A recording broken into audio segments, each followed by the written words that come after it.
Chilling tales for dark nights.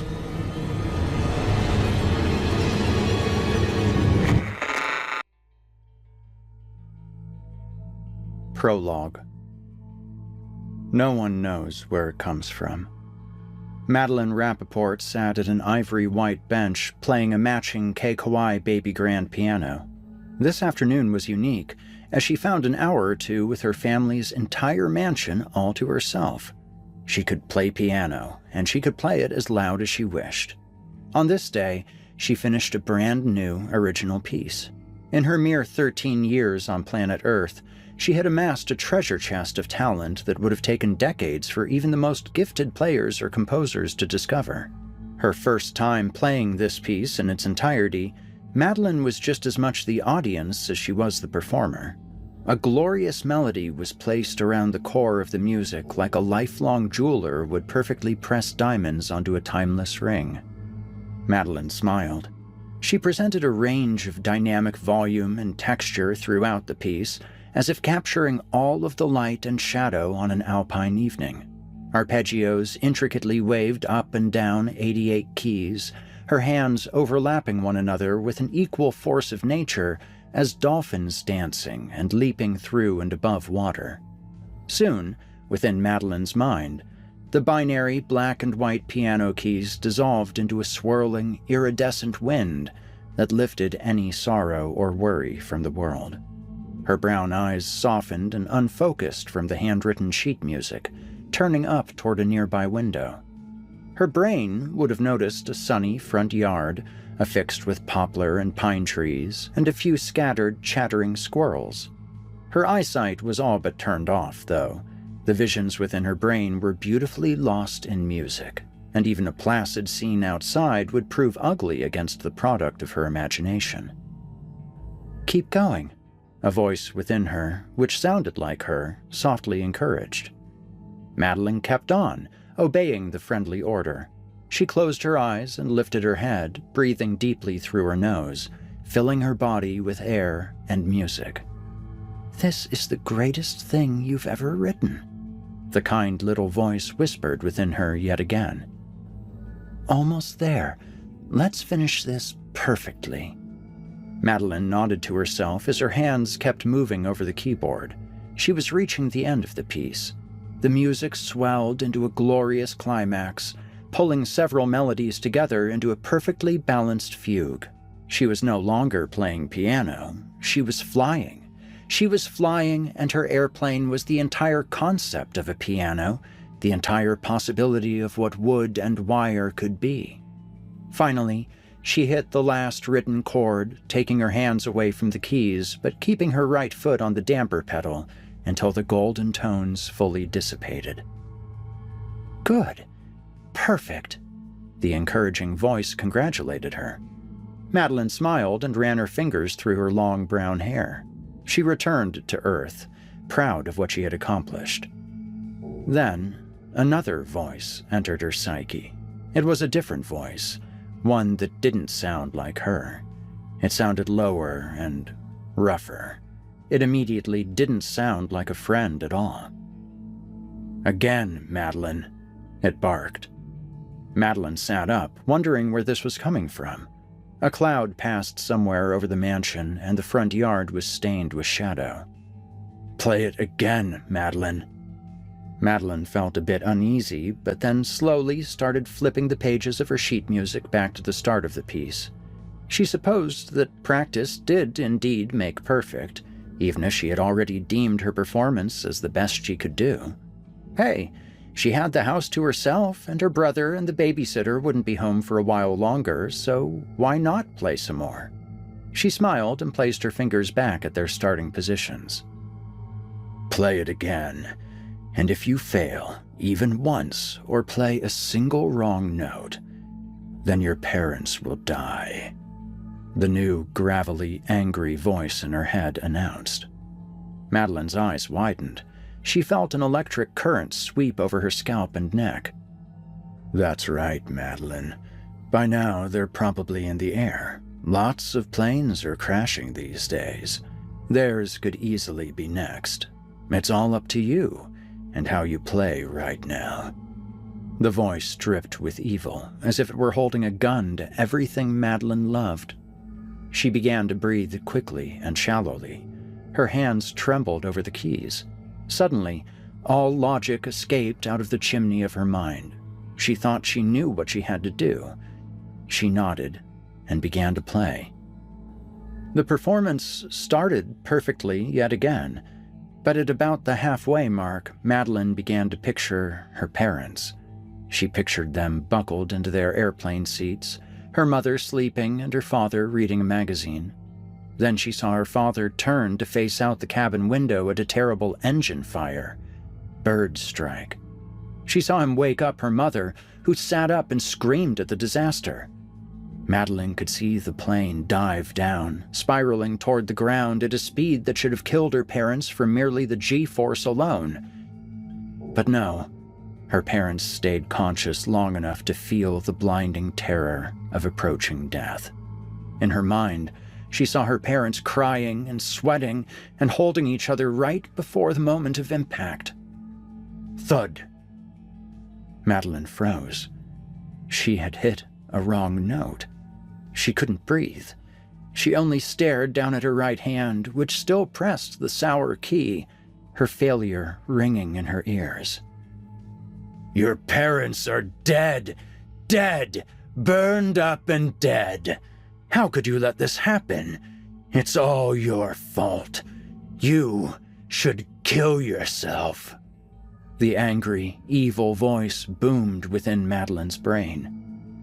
She slapped her hands to her ears and screamed. She screamed and stomped her feet, the painful noise echoing throughout her parents' mansion. No one knows where it comes from. Part 1. The Cave. 4 young people walked together along a forest trail, 2 in front and 2 behind.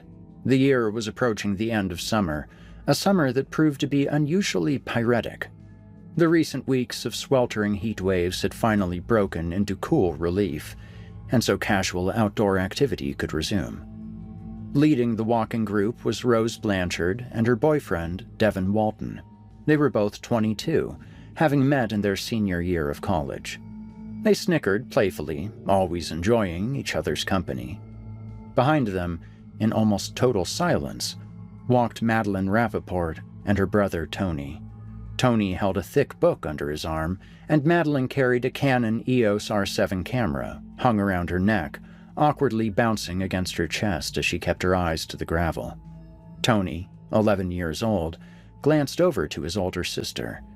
He could tell she wasn't feeling well. He could sense it the moment that he and Rose and Devin had all pulled into the Rappaport mansion to pick her up to go to the park. Her irises had been red from crying.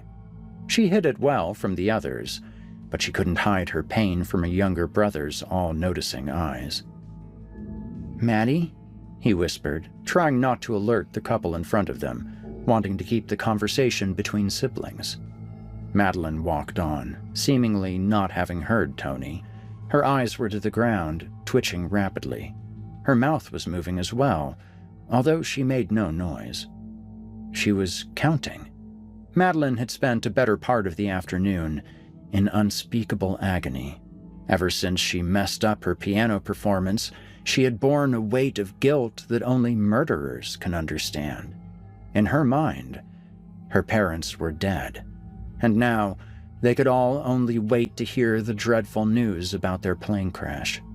Rose, their babysitter, had a phone and had the parents' numbers, but with a long day of travel and spotty international signal, it would be fruitless to try and contact them until they got to the resort, where they could connect to Wi-Fi and put in a call home. They should have called by now, Madeline decided. They should have called to check in on their kids, tired from a long travel day, but excited to arrive at their resort and begin their vacation. They wouldn't call. It was already too late, Madeline told herself. They were dead, little charred pieces of their bodies floating in the South Atlantic, soon to be filling the stomachs of sharks and other carnivorous fish and birds.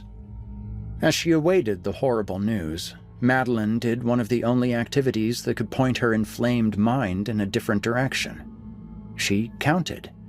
In this instance, she counted rocks along the gravel path. She counted every single rock that she could, assorting them into even-numbered groups. 8 here, 10 there. It helped, slightly. At least she could do something to even halfway distract her from the doom that this random late August Saturday had decided to present. "Maddie?" Tony raised his voice a little more this time, wanting to make sure to get a valid response from her. He tapped her on the shoulder. Rose and Devon walked on in front of them, lost in their own much nicer world. "What?" Madeline responded, not taking her eyes off of the rocks below. "Are you okay?" Tony asked. "I'm fine," she whispered. "Aren't you going to take any pictures of birds?" Tony had a bit of conviction in this question. Madeline had just recently developed a love for bird watching. "Not bird watching, it's called birding, Tony," she would argue. She routinely picked up obscure hobbies and would form her entire life around them. The only hobby that really stuck and waxed into a lifelong skill was piano. Tony would tease her about the hobbies that he found a little dorky, like her bird obsession. At his core, though, Tony loved his big sister and appreciated all of her otherworldly talents. A big sister is always a younger brother's hero, whether he ever admits it or not. Tony hated seeing his hero so troubled. "Well?" Tony repeated. "Well, what?" Madeline finally glanced toward him, throwing her eyes open briefly before returning them to the uncounted rocks. "Are you going to take pictures of birds?" Yeah, in a minute." "What are you doing? What's wrong with you?" "Nothing, Tony. I'm okay.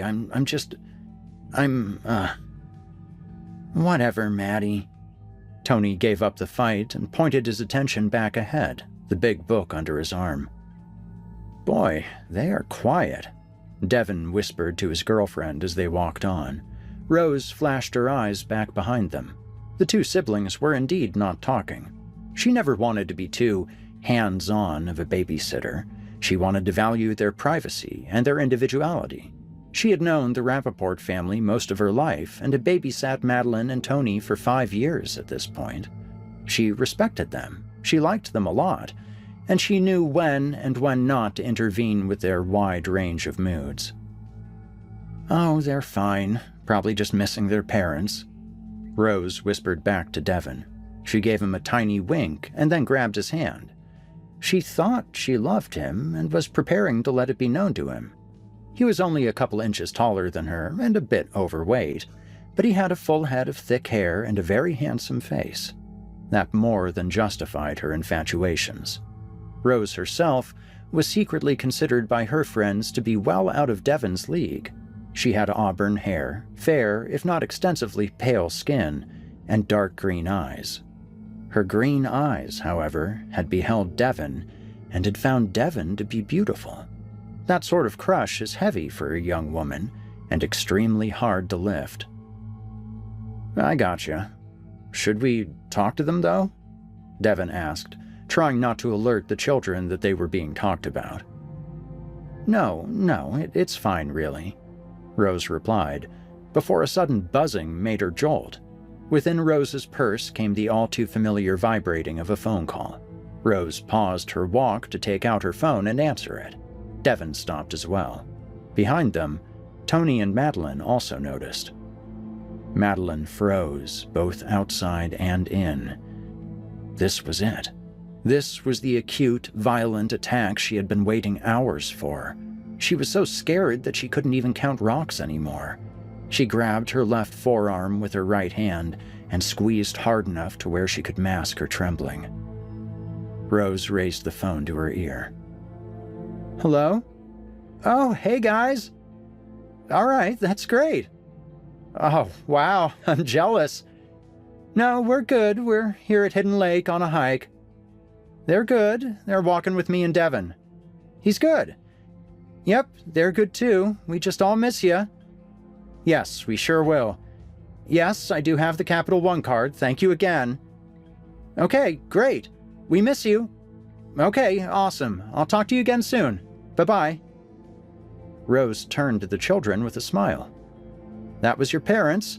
They're all safe at the resort. They said they'd call again later and check up on you.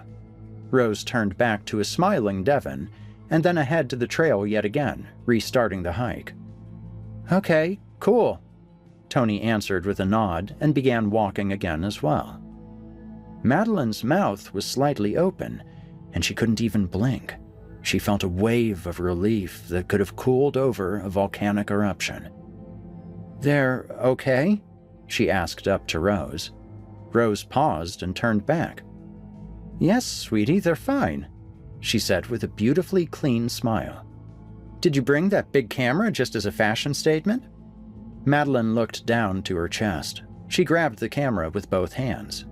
Her brain felt so soothed. The balm of good news can heal a horde of problems. She felt like she had just been given a new life. She didn't care to count rocks anymore. She felt so good. Oh yeah, you're right. Madeline lifted the camera to her eyes and pointed them up to the trees. Tony smiled over to his big sister, happy to see her smile. Atta girl, Rose hollered as she grabbed Devon's hand again. He gave her cheek a kiss. Madeline breathed easy as she looked into the camera and up into the canopy above. She felt a cool breeze around her, one she would have noticed a lot sooner had she not been buried in her mind. Through the lens, she saw thousands of leaves. The rare, refreshing breeze shook the leaves and even loosed a few of the browner ones. In fact, even the healthy ones showed a slight hue of yellow and orange. Yes, the entire forest whispered with the rumors of autumn.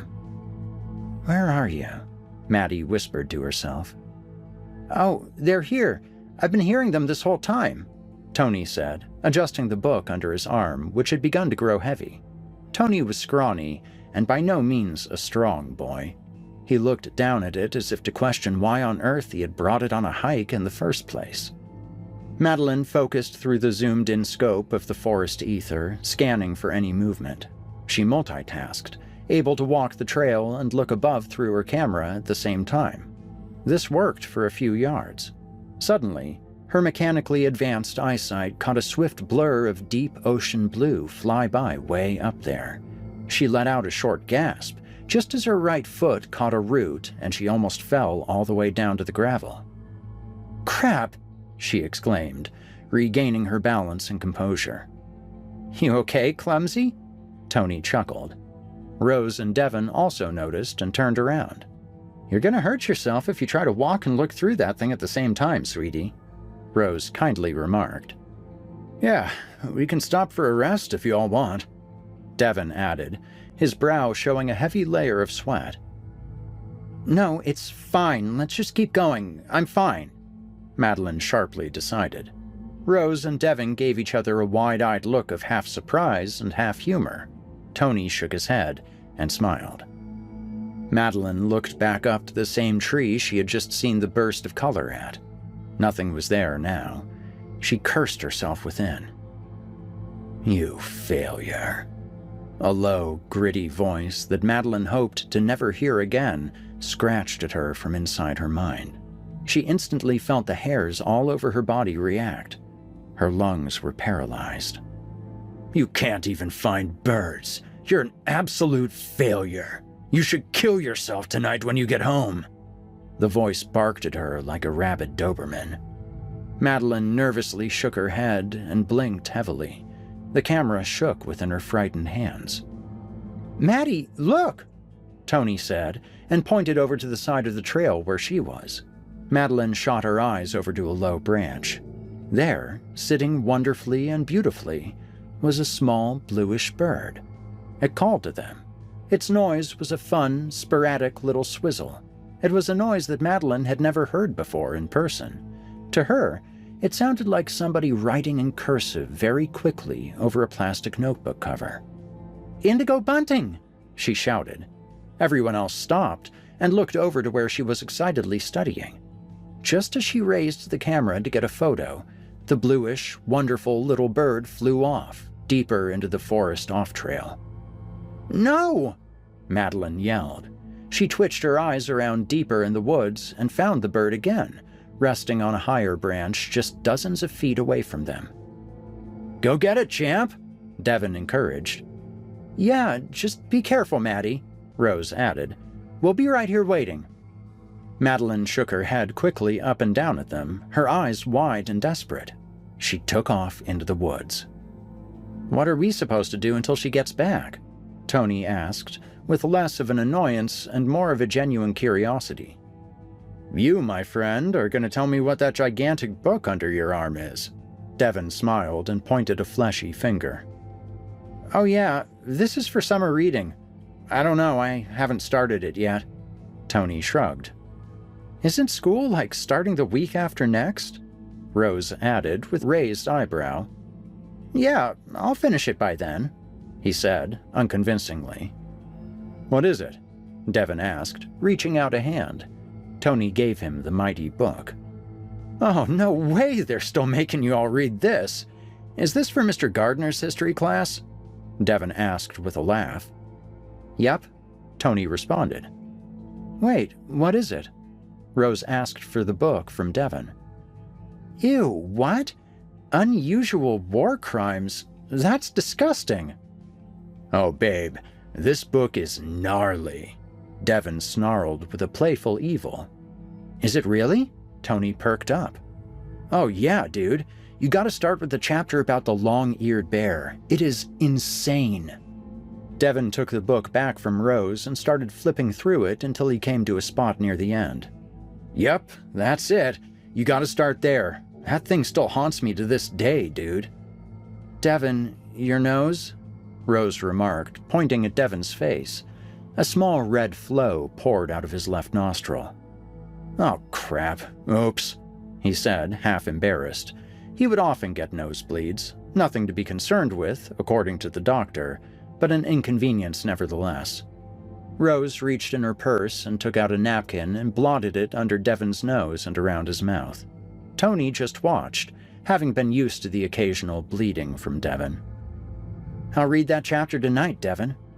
"Oh, dude, you won't believe it," Devon responded as Rose finished drying his blood. Devon's eyes fell to the ground, something shiny having caught his attention. "Ooh, what's this?" he said with the glee of a child in a toy store. He squatted down and picked up a beautiful, naturally sculpted black stone. "Nice one, dude." Tony knew that Devon was always on the lookout for cool rocks.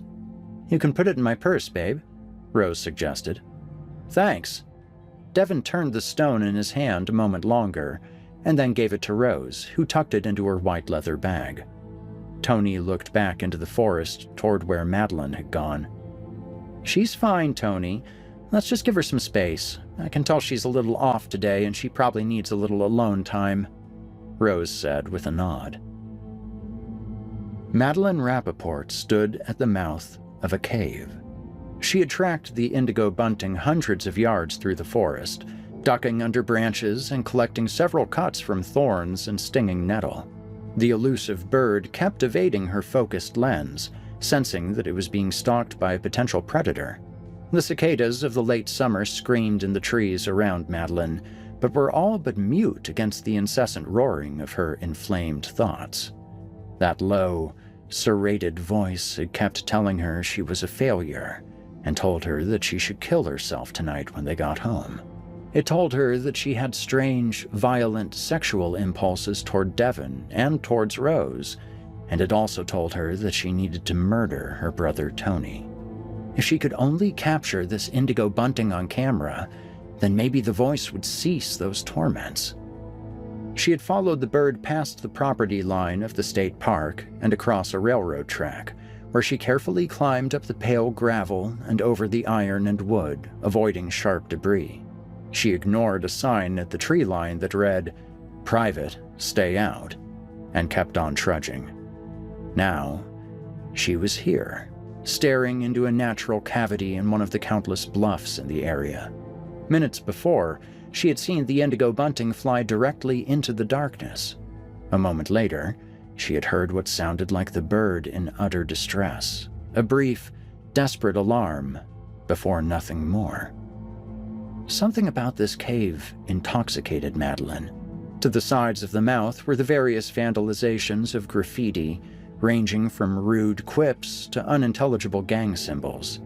Above the mouth, however, there was something unusual. Deep, ancient markings within the limestone decorated the area above the opening of earth. Madeline didn't recognize the language, but noticed that it must have been really old, as it looked a lot like the names and dates on the oldest gravestones in the cemetery, the ones from the 1700s. It read, Muk Akana Sijek Kori Jin Ker. Upon scanning her eyes over these ancient words, the voice within her mind changed. It became almost sweet and wholly solemn. Mercy, mercy, mercy. It was almost as if it was praying. Madeline's eyes glazed over. Love, mercy, miracle. She lowered the camera in her hand until it was held up by the nylon strap around her neck. She didn't blink, only staring deeper and deeper into the impossibly dark cave. A cool wind rustled prematurely fallen leaves. Miracle, miracle, Savior. The voice grew louder between Madeline's unpierced ears. The ends of her long brown hair lifted in the breeze. Her eyes remained fixed. Savior, Savior, Mother, Mother. God, God, God. Her inner voice was worshipping whatever lay inside this cave.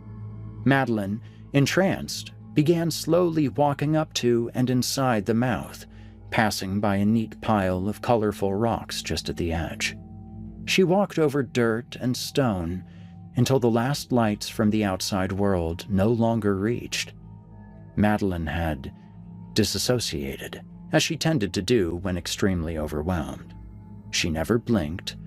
She was enveloped in total darkness, total isolation. At least, at first.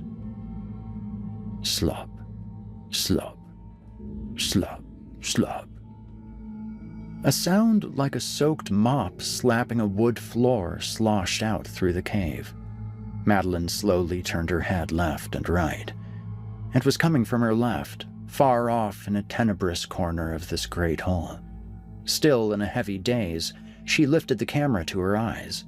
She moved a switch and put the camera into night scene mode, which would give her a burst of photographs enhanced for low lighting. She pressed the shutter button. Click, click, click, click, click. She lowered the camera and saw the footage on her monitor. Had she been in her right mind, Madeline would have screamed at the top of her young lungs and fled the cave that very instant. Had she been there in her body at all, she would have ran and ran and ran until she collapsed.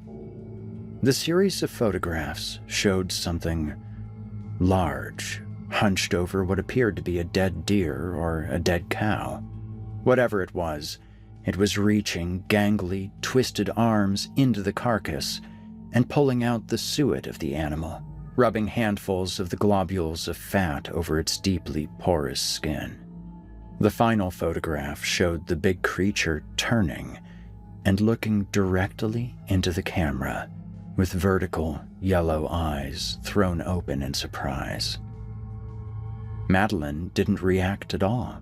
She simply lowered the camera back down and looked over in the dark corner. There, within the black, shone two yellow, vertical eyes, just like she had photographed. They started low, but then raised up as high as she believed the ceiling to the cave would go. Stomp, stomp, stomp, stomp. The walls of the cave vibrated with each heavy footfall. Soon, those yellow eyes were right over Madeline, who looked up without fear. Madeline. A new voice came to Madeline's ears. A sweet voice, a woman's voice. the voice of a woman that didn't sound much older than Rose. Madeline smiled up to the pair of yellow almond eyes, pupils as black as the cave around them, pointed straight down at her. She began to feel herself being lifted up off of her feet, up to where she could stare into the yellow eyes without moving her neck. "Madeline, what do you wish?" The sweet, feminine voice cooed out to her. It sounded curious and kind. Madeline instantly found her answer. "I wish you would take the horrible darkness from my mind," she responded with pure absolution. The yellow eyes shrank slightly. "Are you sure?" "Yes," Madeline sounded terribly certain. "As you wish. Now, sleep." Madeline was lowered back to the cold dirt of the cave. She stared up at the yellow eyes, which remained fixed on her, but then the large creature turned away, stomping back to the far corner of the dark cavern. Madeline felt her own eyes becoming impossibly heavy, and she sat down on the stone floor before giving up and entirely collapsing into sleep. "Maddie, there you are!" The voice of Tony Rappaport echoed into the waking ears of Madeline. She opened her eyes. She was sitting outside of the cave, several feet from the mouth. She looked over and saw Tony, Rose, and Devon quickly approaching. She smiled. Her mind was strangely quiet. "Hey, guys," she said with a wave. Tony and Rose got to her first after a brief gallop. Rose looked winded. She breathed heavily. "You ran off, Maddie. It took us a while to find you." "Yeah, bozo, what took you so long?" Tony teased with a legitimate twinge of concern. "Did you get the bunting?" Devon shouted as he jogged up, his breath pained with cardio. He put his hands on his knees, his eyes squinted. "I got it all. How did you find me?" Madeline asked, overjoyed to see some of her favorite people in the world. She loved them. "Well, as I've told you before, your parents have trackers on all your devices, so it was pretty easy, luckily," Rose answered, flashing a look to her and Tony. "Oh yeah, that's right," Madeline happily squeaked. "Are you okay, Maddie?" Tony asked her, one of his brows raising with brotherly suspicion. "Oh, I'm great," she responded, her mind suddenly filled with light and peace. "What should we do for dinner?" "Great question," said Devon, who had finally caught his unathletic breath. He glanced over to the pile of colorful rocks just to the right of Madeline. "Ooh!" he shrieked. Eyes wide, he reached down and picked one up, black with a hypnotic swirl of emerald green. He walked over and showed it to Rose, who nodded. Devon slipped the stone into Rose's purse. "Let's get out of here, kiddos," Rose said, and walked over to put an arm around Madeline. Together, the four young people made their way out of the park and to the car. Madeline smiled up at the forest canopy the entire time, lost in her own happy world. No one knows where it comes from. Part 2. The Shadow. The day melted into a pleasant evening over the Rappaport mansion. An almost full moon glowed above. The sturgeon moon was next, Devon pointed out as they made their way through the tall front gate. A fog rested over the moistened grounds, its pale color accentuated on this unusually bright night. The four young people went to their respective quarters, cleaned up, got dressed, and all congregated for dinner in the mansion's kitchen and dining area, which could have easily passed as an upscale hotel lobby. Food was ordered and delivered from 2 different local restaurants, a big thanks to Mr. and Mrs. Rappaport's credit card. And so Rose, Devon, Tony, and Madeline all shared a lovely meal together. Madeline was especially bubbly, laughing at Devon's jokes and finishing her entire takeout bowl of spicy pad thai. Tony was in high spirits as well, especially enjoying seeing his sister so calm and funny. His own meatball sub didn't stand a chance. Rose always made it a point to try and give each child equal attention, so she asked Tony all about his summer hockey league and about what he looked forward to in the new school year. She then turned to Madeline, who sat with a sunny smile. "So, Madeline, I hear you're already getting letters from Juilliard." Rose lifted her perfectly groomed eyebrows and placed a napkin over her vegetarian ramen. "Oh, yeah, I guess that's right," Madeline answered with a nod. Tony looked at her with a bit of surprise at her response. Rose noticed the casual tone in which Madeline talked about her dream school. "Well, would you like to play something for us that you've composed recently? We always love it when you serenade us," Rose said, gently coaxing the girl and nudging Devin, who was diving into his second meatball sub. Devin chewed quickly, swallowed, and gave a "Hear, hear."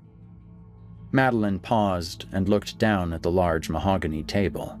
Strangely, playing piano was the last thing in the world she wanted to do. No thanks, that's okay. I think I just want to go to bed," she answered with a smile and began to pick up her dishes. Devin and Tony shared a look. "Maddie, come on," Tony asked. "That's okay, maybe tomorrow." Madeline walked over to the sink, placed in her silverware, and threw away her takeout bowl. "Good night, everyone. Today was so lovely, thank you," she sweetly regaled before leaving the dining area off toward her and her brother's wing of the mansion. The three remaining all looked at each other with puzzled expressions. "That's not very like her," Devin whispered, wiping marinara sauce off of his mouth. "Huh. Oh well. Tony, feel free to run off too, I guess, if you're tired of hanging out with the old people." Rose flashed a sarcastic smile at Tony, who remained off-put by Madeline's behavior. "Okay. I have some reading to do." Tony went and did his dishes quickly. "Good night, guys." He waved as he passed by the table and off into the dark hallways toward his room. Rose and Devin waved back. "Interesting couple of kids," Devin said. "Is it about time for a trip to the cellar?" "Oh, yes. I'll grab one. You always grab the most expensive bottle they got." Rose rolled her eyes and squeezed Devin's left arm. "I mean, babe, they're loaded, like they care." Rose walked through the kitchen and over to a door that led down to the wine cellar. She creaked it open and started down the stairs, but then paused. All of the walls of the stairwell were made of lacquered pinewood paneling, covered in dark brown spots of sap stain. 3 of these large dots caught Rose's attention. In her mind, they formed a face. In her eyes, she saw a howling, tortured face that silently screamed at her with a proportionally cavernous mouth. Her eyes unfocused, and she went into a daze. She just stared at the wood spots from the top of the stairs for almost a full 2 minutes. She just couldn't shake the mental image of that howling, hungry face. She thought she began to see it move. "She knows we have it!" A booming voice erupted behind her, breaking her from her hypnosis. She jumped, miraculously grabbing the rail and not tumbling down the stairs. "What?" she yelled, and turned around to face a bewildered Devin. "You just want me to grab it? That's all I said," he replied sheepishly. "Oh, yeah, sure. I'm just gonna go lay down for a minute." She went up and past a confused Devin, who shrugged and made his way down the stairs into the dark wine cellar. He sort of knew his way around the room, which was the size of most liquor stores. He didn't bother turning on the light, trusting that whatever bottle he chose would be some of the best wine he had ever drank. He reached down and felt a tube of dusty glass. Slop. Devin froze. He thought he had heard something in the dark cellar, somewhere further down the rows of bottles and barrels. His breath stopped so he could listen better. After a few seconds of silence, he resumed his task, shaking off the momentary scare, although hurrying himself back up the stairs to the main floor of the mansion. Meanwhile, in the east wing of the house where the children stayed, rooms far apart but connected by a long hallway, Tony found himself buried in a large book titled Unusual War Crimes. He laid in bed, a small flashlight tucked under his chin as he turned pages. He was reading the chapter that Devon had recommended and was learning all about the long-eared bear. A frightful affair. Tony could only stretch wide eyes at the horrible story that opened before him. Apparently, toward the end of World War II, the Russians had experimented with prisoners of war, although evidence went purposefully underdocumented. One such case involved a Russian army deserter who had fled from a battlefield in Belarus, soon to be captured by his former comrades. Deep within the bowels of Russian military complexes, this deserter was held and tortured by one Dr. Kovarny. Kovarny believed within his amphetamine-sizzled mind that the war could be won, as could all other wars, as soon as Russia developed what he called the Super Soldat, or a league of super soldiers. Wanting to use the Russian prisoner for his strong stock, but not wanting to take lightly the treasonous act of desertion, Dr. Kovarny went to his brutal work. Kovarny threw the prisoner into an industrial oven and baked him alive, making sure to open the small window every few minutes to make eye contact with the screaming, cooking man. After the prisoner was well done, Kovarny surgically removed the brain and eyes of the body and implanted them into the head of a Kamchatka brown bear that had also been captured and killed. The super soldat must have the strongest brain, the sharpest eyes and ears, and the mightiest body, a drug-addled Dr. Kovarny would command over his assistants as they cut and sewed and mixed together pieces of man and beast. The final touch involved removing the bear's ears and replacing them with the long ears of a Russian hare, gruesomely stitching them into place on top of the bear's head. Kovarny was able to sit back and see the full grotesque glory of his monstrous creation. Reports within Unusual War Crimes gave a mixed account of what actually happened with the long-eared bear. Some say that, of course, the brain and eyes of the baked prisoner never took with the physiognomy of the brown bear. The bear never regained life, even with electric shock.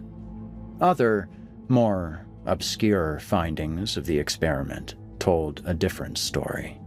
They recalled Dr. Kovarny toiling over the great body of the long-eared bear, shocking and shocking it until finally it woke up. They say it sat up, its half-boiled man's eyes training right on Kovarny. They say its hare's ears stood erect as the beast sat up, shook its head, and immediately attacked the treacherous Russian doctor. They say it roared and swiped giant claws all over the doctor's face and chest, all the while getting sprayed by machine gun fire from nearby soldiers, taking the bullets like a T-34 tank. Reports say the bear picked up a howling Dr. Kovarny and walked over to the same industrial oven that had killed the POW and threw in the doctor, slamming the door shut and cranking the heat up until the knob broke. The doctor's screams were reported to wail out through the door of the oven, and the long-eared bear opened its great arms, taking in hundreds more bullets, until finally it collapsed. Reports say that upon approaching the great monster, a human-like moan escaped from its jaws, and right before the final bullet to the skull, one word was softly muttered. Ma, ma. Tony slammed his book shut, his skin tingling with fright and disturbance. What was wrong with Devon for recommending such a horrid story? In fact, what was wrong with his school for assigning a book so heinous? Tony threw the book on his bedroom floor and looked up and out the window, just in time to see a great shadow pass by the Rappaport mansion. It didn't resemble the shadow of a bird in the moonlight. It was a thick, slow shadow. Tony turned his unease out of the book and toward his real-life moment. What was that? He looked at the clock. 12:13. He scoffed and realized he needed to sleep well before his hockey game the next day. He dove under the covers and led a splotchy night's sleep, troubled by dark dreams. Rose had gone off through the courtyard over to the guest house that stood near the main house. She had laid down, trying to shake off the daze she had fallen into since becoming lost in the faces of the pine paneling of the stairwell earlier. Sleep had not come easily, especially since Devon had not joined her in bed yet. She stared at the ceiling for a long time. Then, after what felt like days of staring, Rose saw a large shadow passing across the ceiling of her guest cottage. This startled her, and her eyes followed the shadow all the way across the ceiling and out of the cottage. The light of the lamp by her bedside had dimmed upon the shadow's passing, as if penetrating and stifling even electric light. She remained puzzled until, at long last, sleep took her. Devon was in the main living room near the dining area, almost fully finished with a bottle of Chateau Lafite Rothschild Bordeaux wine and half a quart of Rocky Road ice cream. He was gaming on a 95-inch television screen, as he loved doing any time he visited the Rappaports. At one point, a shadow passed right over the screen and took his focus off of his game, making him throw his hands up and half-drunkenly slur out curses. He shook it off, took the last big swig of expensive wine, and restarted his game. Madeline had gone right to bed, her mind light and unbothered. She sweetly and comfortably snugged into the covers after clicking off her bedside lamp. She slept deeply and instantly, in a way that she didn't remember ever having slept before. She had no dreams, and therefore no nightmares. The dark shadow that passed through Madeline's room and directly into her closet went completely unnoticed. Part 3. The Attack. The following day, a Sunday, started unremarkably. Devon had gotten up early, delightedly not hungover. That's why you drink the good stuff, he told himself, and headed off to do some chores down at his own family's house, which wasn't even 3 miles down the road from the Rappaports. Rose had slept well, and had walked all the way to the kitchen to make coffee and get out some danishes from the fridge for the children's breakfast. She then had walked over to the children's wing of the mansion and rapped on Tony's door. Tony jostled, wiped the sleep and the nightmares from his eyes, gathered his hockey gear, and followed Rose to breakfast, and then, with her, onto the local ice center, where his team was to have a pickup game. Madeline, once again, had the entire mansion to herself for a few hours. She slept in, and glowed the entire morning with the sheen of a restful night. She was chewing on a raspberry Danish in the kitchen when her eyes fell over to the ivory-white K. Kawai baby grand piano that she had spent so many thousands of hours playing. She nodded to herself, finished breakfast, and walked over and planted on the bench. She looked down at the keys. Strangely, all of the black and white punched up strange and foreign to her eyes. What? She placed her hands on the keyboard, somehow not knowing where to rest each finger or how far to reach from thumb to pinky. She looked up and arranged the sheet music on the stand. She read over it. It may as well have been Romanian runes. She puzzled deeply, but didn't panic. She pressed her fingers down on the keys, and a clunky, misshapen noise banged out. She wasn't playing the right notes at all. She scoffed, before ringing out a girlish giggle. "Piano is so silly," she heard herself say, before closing the cover of the keyboard and walking away from the baby grand. She spent the next few hours watching a stupid television show about idiots competing for love in the tropics. Once again, the day swiveled into night as the 4 young people reconvened around the dinner table, recounting the day's activities. Tony's team, the Ice Flyers, had won their scrimmage, and were shaping up to be very competitive for when the regular season started in the fall. He had even scored a goal. Madeline shared about how she had played piano and watched television, again shying away from giving the others a concert, to their muted chagrin. During dinner, Madeline and Tony's parents had called Rose, and so everyone got to talk over the phone. After plates were cleaned, the children excused themselves to their wing, and so the group split up for the night. Madeline climbed into bed, once again feeling the warm wash of sleepiness cover her. Her mind was so shiny, so simple. She loved it. She loved not concerning herself with deep matters, her life only serving as a vessel of comfort. It was easy. She closed her eyes and began to drift off. Right before she took the plunge into sleep, a rustling noise snapped her eyes back open. All was dark in her room, but she heard something knocking around in her closet. She sat up and pushed her head forward to try and get a better look in the blackness. As she did, the double doors of her closet slowly creaked open to reveal a wide column of deep shadow. Madeline rubbed her eyes, somehow not frightened, only curious. On the doors to the left and right, Madeline could make out two gigantic, claw-like hands holding everything open. Then, in the very middle of the column of darkness within the closet, two tall, vertical, almond-like eyes opened yellow and seething, right below the ceiling. "Madeline," it called softly, the same woman-like tone wafting out to the bed. Madeline's eyes didn't blink. She simply waited. "Madeline!" The voice within the closet changed from soft to roaring, holding an ancient and devastating rage. The boom of this shouted word shook the entire room. Way down the hall, even Tony was half awakened, turning in his own bed. Madeline felt a pang of fear, like she thought she had forgotten. "Thief!" The grating, low voice growled in the dark of the closet. The yellow eyes shrank into molten daggers. "What do you mean, thief?" Madeline innocently inquired, having subconsciously raised her comforter to her chin. The yellow eyes in the closet eased and opened back up to their original size. The eyes studied Madeline up and down, pausing for consideration, as if reading her mind. "It's in this house. I know." The voice returned to a lower feminine timbre.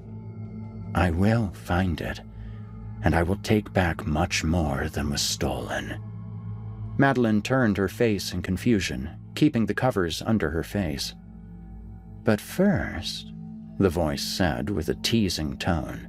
The yellow eyes lowered again and trained two midnight pupils on Madeline like an executioner handing out his judgment. One of the claw-like hands released the closet door and stretched slowly across the room and over the bed to Madeline's face, although the rest of the creature's body remained in the darkness of the closet. Madeline followed the claw with her eyes as it approached her face and stopped just short of her nose. The claw gave a wet, gritty snap, like a lighter trying to ignite in a rainstorm. The claw then dropped on top of the covers over Madeline's chest, and the entire arm retreated back to the closet, like a rapidly retracting fire hose. One of the yellow eyes winked at Madeline, then both doors of the closet were pulled shut with a ferocious bang, pulling off the left side from its hinges. Madeline shivered under her covers, once again alone in the dark. Then, something within her changed. No, not changed. Reverted. The hibernating snakes in her brain thawed and began to slither and hiss once more. She began to tremble. "You're doomed. It's time to end your life, Madeline." A familiar yet horrible thought projected across her psyche. Madeline's eyes twitched. "You'll never get rid of me unless you kill yourself." Tony snapped out of sleep. Yes, that boom was real. He was not dreaming. He scanned over his dark room, the only source of any low light being his window, which brought in reflected rays from a now full moon. He slowly crawled out of bed and walked over to his door. He gently creaked it open, easing one eye over to the crack and peering down the long, dark hallway that separated his and Madeline's rooms. Nothing down there except pungent shadow. His breath shallow, he then decided to walk over and check out the window. He approached it and got up on his toes to see out. His eyes flew open, and he was instantly wide awake, a surge of adrenaline entering his body like a needle to the heart. There was something on the front lawn, in the moonlight, down on all fours, and then raising up on two legs. It looked big. At full height, it had to be at least 10 feet. The shadows of two tall ears topped its wide head. Pale, glowing eyes decorated its otherwise dark face. Only one thought crossed Tony's young mind. "No!" he whispered, screamed. He shut the thin curtains and ran back to his bed and flew under the covers. He shivered there for a couple of minutes, wondering if he was still dreaming. Having lost the ability to fall asleep, he decided, at long last, to walk back over and look out the window again, hopefully proving his late-night eyes to be unreliable narrators. He lowered the blankets from his head. In the window, behind the curtain, a large, round shadow pressed in, with two glowing eyes piercing the dark and fixed right on Tony. Whatever that thing was, it had somehow climbed up the wall and was now looking into his bedroom. Tony screamed and ran over to his closet, slamming the door shut. He got down on his knees and listened. He thought he could hear clacking and woofing and chuffing from outside his window.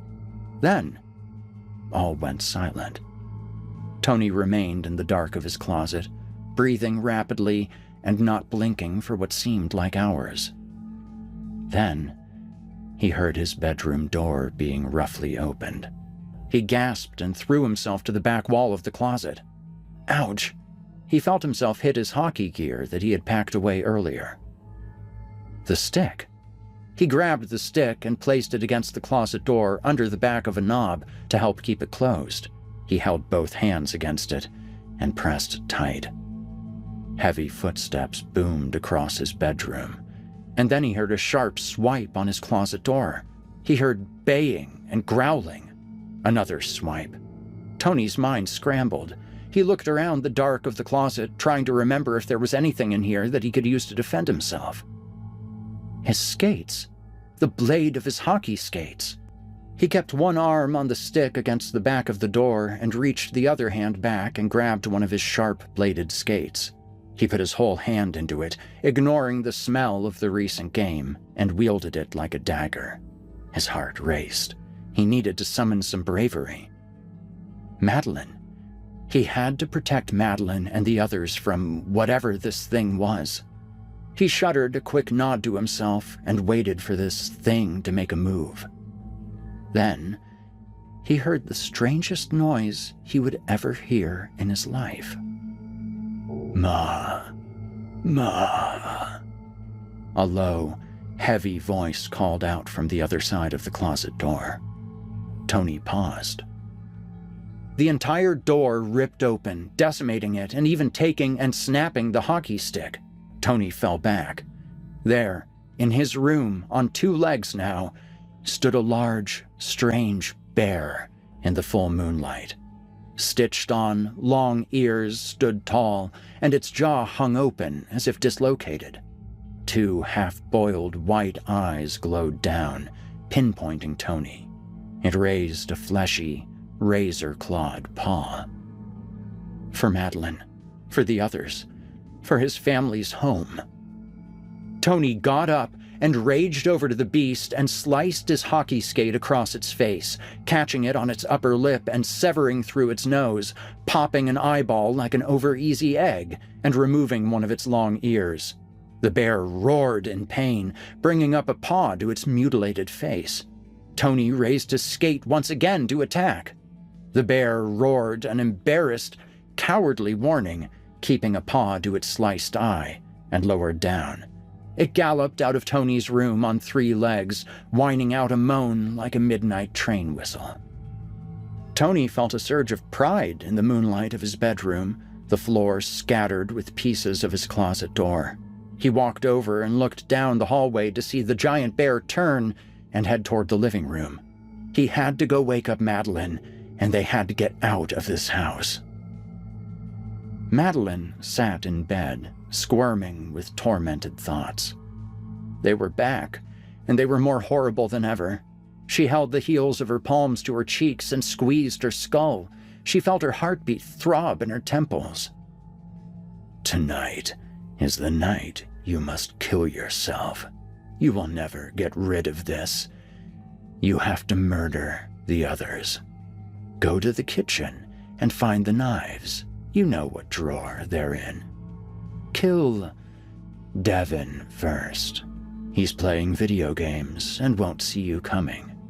Then, murder Rose. Bring their bodies to your room afterwards. Molest them on your bed.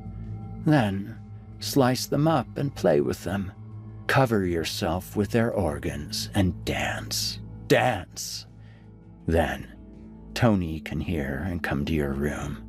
Then, kill yourself right in front of him."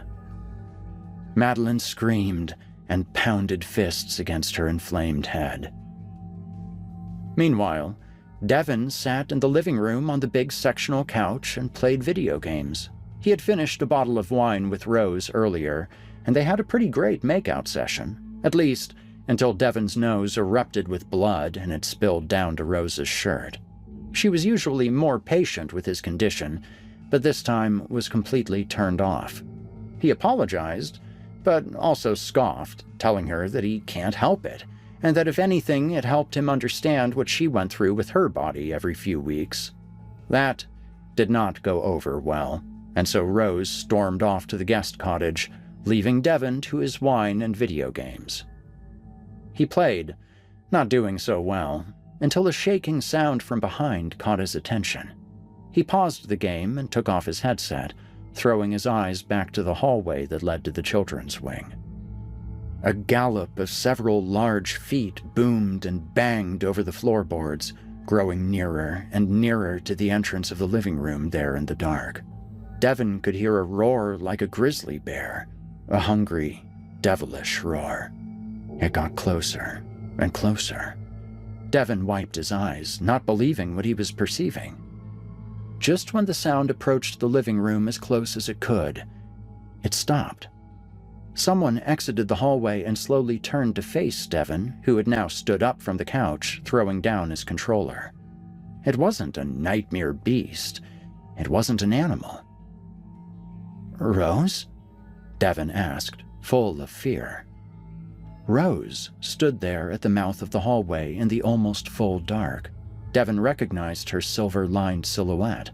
It seemed as though she was fully naked and covered in some thick liquid. "Hey, Devin, where did I put that rock that I found in the cave yesterday?" she asked, sweetly, yet strangely. Something about her didn't seem like Rose at all. "What? Rose?" "Devin, where is the stone?" Her shadowed, naked body stood still, yet her voice turned stern. It's in your purse, remember? That's always where I keep cool stuff I find." Devin raised his shoulders like he was stating the obvious. "Okay, Devin, I love you." Rose's likeness sang out to him across the living room. Devin leaned his head back in amazement. They had never said those words to each other. "What? You do?" he yelled in surprise. "I always have. I always will," she answered. "Well, babe, that's great news. I love you too, babe. Come here." Devin began to walk toward the shadowed outline of his beloved Rose. But as he approached her, he could definitely decide that she was naked and covered in dark liquid. "I have to go," Rose said, this time in a low, angry voice. Devin heard a click and a creak and looked over past the hotel lobby-sized kitchen and through the foyer, and saw the front door slowly open on its own. Then, Rose tucked her arms into her chest and began running toward it and quickly escaped into the night. "Babe? Babe! Rose!" Devon, bewildered but still buzzing off of wine and love, chased after whom he thought was Rose, running out of the mansion and into the night under the full sturgeon moon. Tony banged on Madeline's door, having run all the way down the hall once he could no longer hear the long-eared bear. He still held his sharp hockey skate. He had to get Madeline out of here with him. "Maddie?" he yelled, banging on her door. Madeline flinched at the sound and turned toward it. Her mind was drowning with boiling ideas. She got out of bed and ran to the door, locking it and using all of her weight to hold the knob. "No, Tony! Leave me alone!" she screamed desperately, her brain sending her messages of murder and sodomy and suicide without relent. She cried loudly. "Maddie, we have to get out of here now!"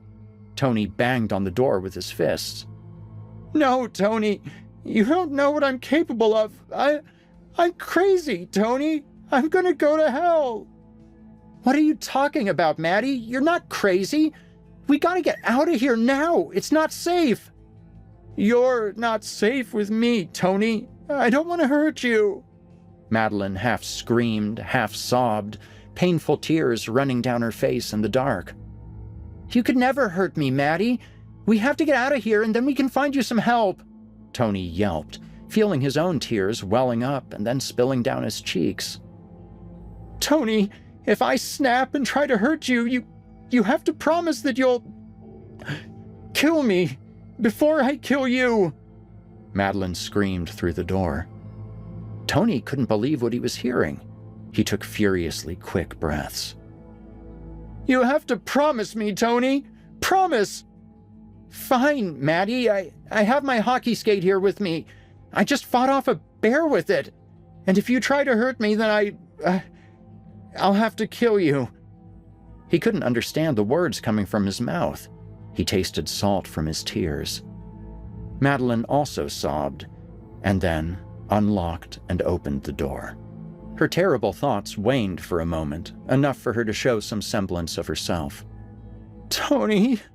She collapsed into her brother's arms. He dropped the skate and hugged his sister tighter than he ever had.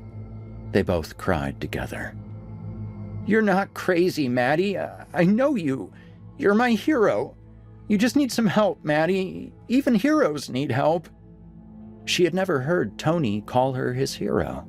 A new wave of tears seeped out from her. Her brain cooled. "We gotta leave the house, Maddie." Madeline snapped back into focus, wiping her face. "You're right. Rose, Devon, we have to get them." Rose was awakened from her sleep in the guest cottage, having turned in early after her and Devon's spat. She heard a noise underneath the bed. She adjusted herself, then woke up enough to fully listen. Ears open, she could hear what sounded like teeth chewing on wood. Something biting, grinding against wood, sounding like it was ripping off chunks. Rose's green eyes widened. She took breaths through her nose, her heartbeat quickening. Then, a series of bumps from underneath lifted her bed slightly. The chewing noise continued and got louder. It started sounding wet, sloppy, frenzied. Rose quickly grabbed her phone and turned on the flashlight, leaning over and pointing down to the floor. For the rest of her life, she would wish she hadn't done so. The silver circle of flashlight showed her a great sprawl of greasy, black hair, crowning a wet, bubbling, pale, fleshy mass peeking out from under her bed. Whatever it was, it seemed to have a large, round mouth, and it seemed to be sucking on the opening of her white leather purse. Two yellow, vertical eyes glowed open from underneath the black, leaf and dirt-filled hair. Rose screamed, a scream that was quickly muffled as her attacker crawled out from under the bed and onto her face. Madeline and Tony ran from their wing of the house into the living room. "Devin? Rose!" Tony called out, keeping his ice skate raised. "Guys?" Madeline yelled. There was no answer, only darkness throughout the main body of the mansion. "The cottage," Madeline said loudly, as the two of them met eyes and then began in a sprint out of the kitchen, through the courtyard under the full moon, and then over to the guest cottage. "Wait," Madeline whispered to Tony and held an arm out to stop him from barging in. "Something's not right." Madeline heard what sounded like somebody screaming through a soaked pillow. She creaked open the cottage door and turned the light on. The two children's eyes and mouths fell open in astute disgust and paralyzing terror. A large mass of tallow-covered flesh almost took up the entire bedroom of the cottage. It had arms on the bed and legs against the wall. Bulbous rolls of fat rippled throughout its body. Its head was wide and elliptical, and a long mess of black hair flowed down to the floor like a waterfall of ink.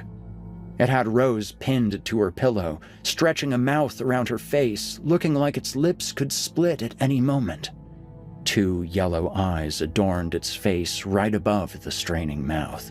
Long teeth pierced Rose's eyes and cheeks and chin.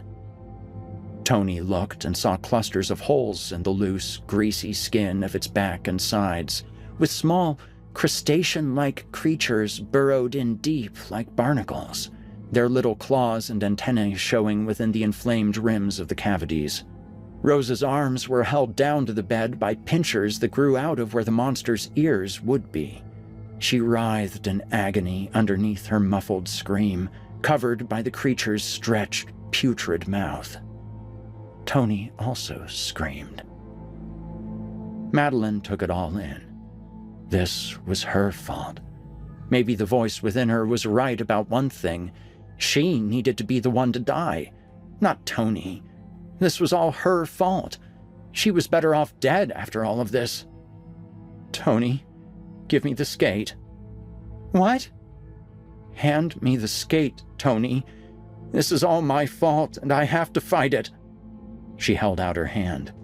Tony shuddered and handed her the skate, still wondering if he was in some horrible dream. Madeline nodded at her little brother. Maybe she could be his hero after all. She turned back toward the monster on top of Rose on the bed, and raised the skate and began to drop it blade first with as much force as she could. The vertical yellow eyes swiveled around the terrible face of the monster and trained right on Madeline. A large, crab-like claw that had been buried by its obese belly sprang forth and grabbed Madeline around the waist, not squeezing hard enough to kill her, but with more than enough force to stop her.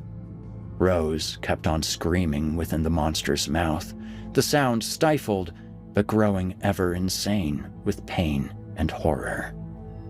Madeline began chopping at the clawed arm with the skate, and the flesh began to break, showing a shell underneath.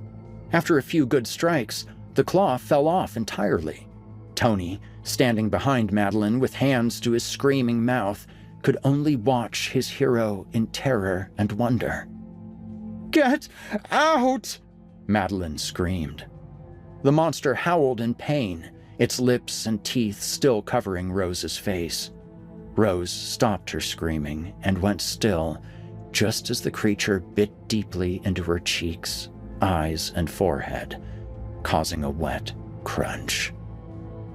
The monster began to raise up off the bed, still biting down on Rose's face and dragging her with it. The huge body of the thing began to crawl and slither toward a nearby window, using its other clawed arm to break the glass.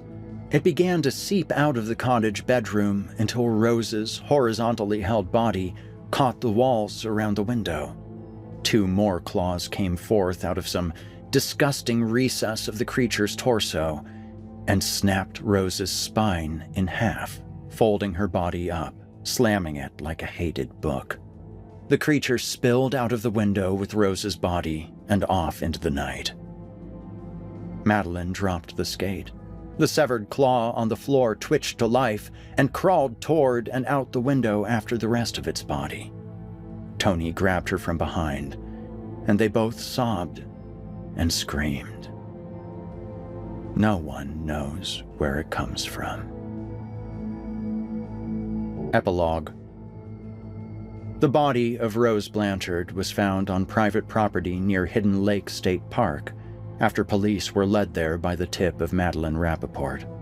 Rose was found crumpled outside of a cave with traumatic facial avulsion, with evidence of unstable thoracolumbar fracture dislocation consistent with traumatic transection and adipose tissue avulsion.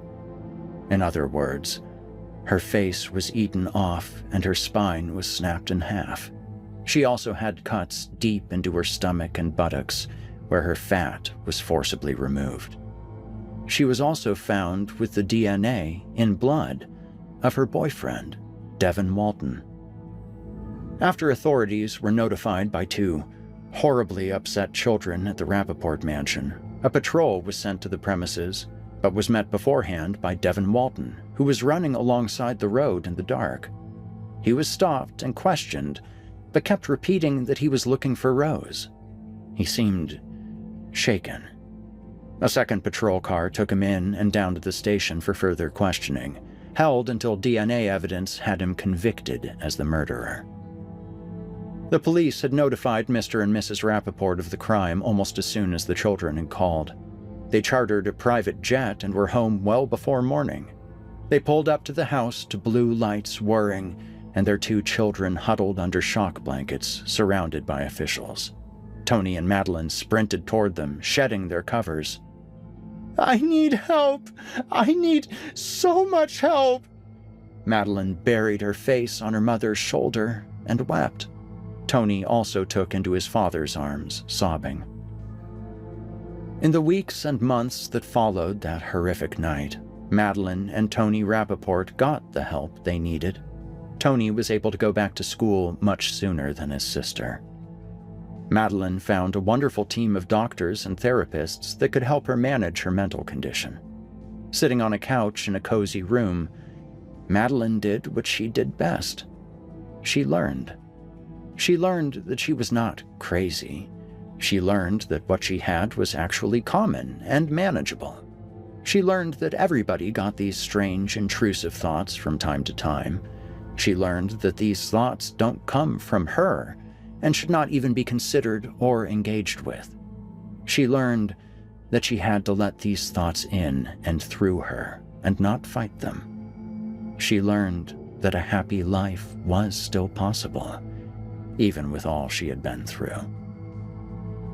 The Rappaports fought all they could with the investigation and trial of Devin Walton, but the evidence was just too strong. He would die in prison. The entire family would visit him regularly and continue to try to find a way to prove him innocent. On a bright September day, over 1 year since the deadly night, Madeline found herself walking home from another successful session with her favorite doctor.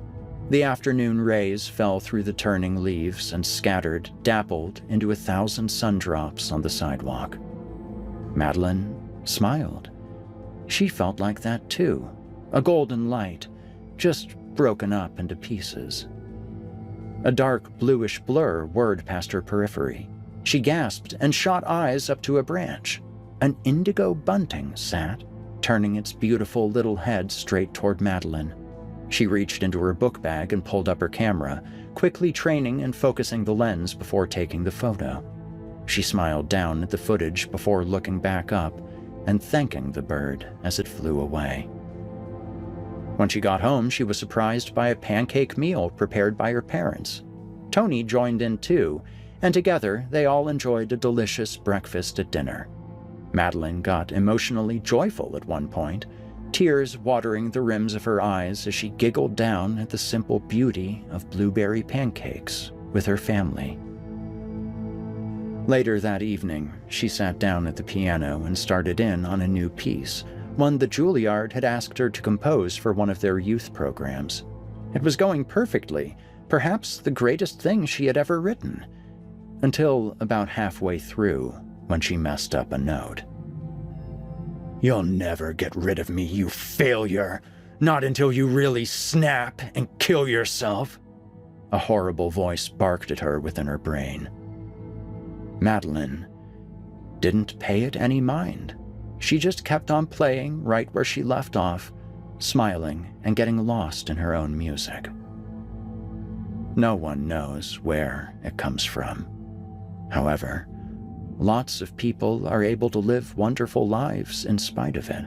They're able to enjoy themselves and manage it. For Madeline, the horrible remains, as it most certainly always would, but it would never rain.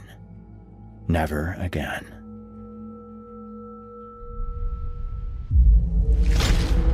Chilling tales for dark nights.